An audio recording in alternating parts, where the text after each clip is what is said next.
Call the member for McKellar.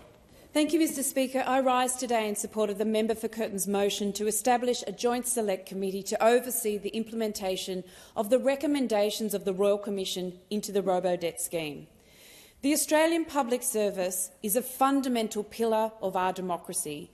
Its values, its integrity and its core principle of providing impartial and independent advice is something that we cannot and must not take for granted. However, our faith in the independence and integrity of the public service has been rocked in recent years, with scandals such as the illegal Robodebt scheme and more recently with the ugly revelations of the politically and personally motivated machinations of one of the most powerful public servants in the country, Michael Pezzullo. At the last election, trust in our political institutions and politicians was at an all-time low.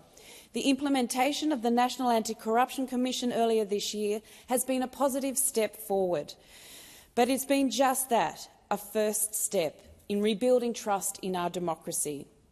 The National Anti-Corruption Commission is limited by the fact that it can only investigate alleged corruption or political malfeasance after it has occurred. It does not prevent corruption from occurring in the first place.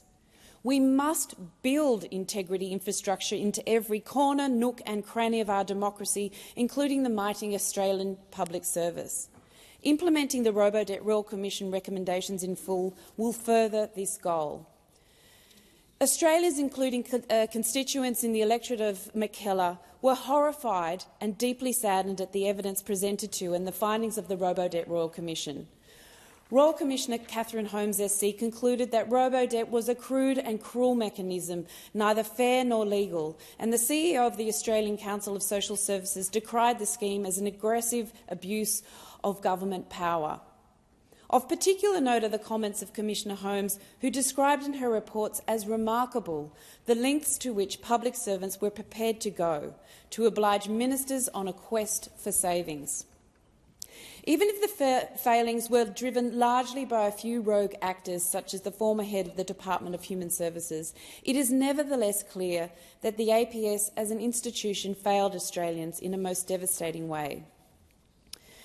Add to that the more recent example of the scandal involving the Secretary of Home Affairs Department, Michael Pezzullo.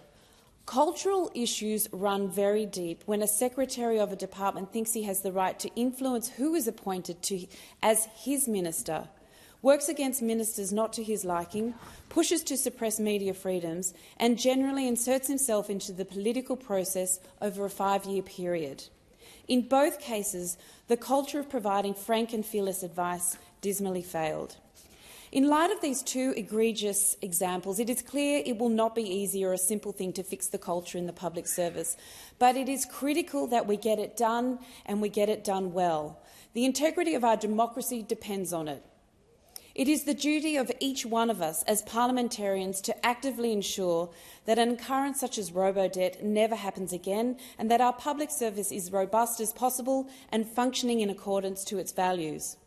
Therefore, the implementation of the Royal Commission's recommendations must be done as transparently as possible so that we as parliamentarians have the information required to hold the government and the process to account.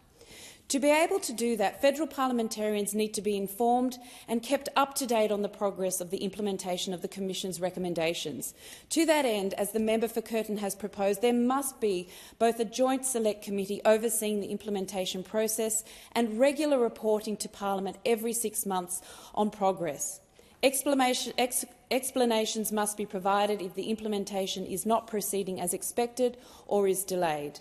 This is how we guarantee that the Royal Commission recommendations are implemented in full and in a timely manner. This is how we help rebuild the public's trust in our political system.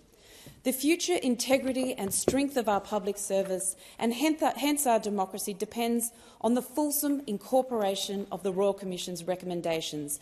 So I urge the government and all members of this House to support the member for Curtin's motion to establish a joint select committee to oversee the implementation of the Robodebt Royal Commission's recommendations and 6 monthly reporting on the progress to Parliament. Thank you.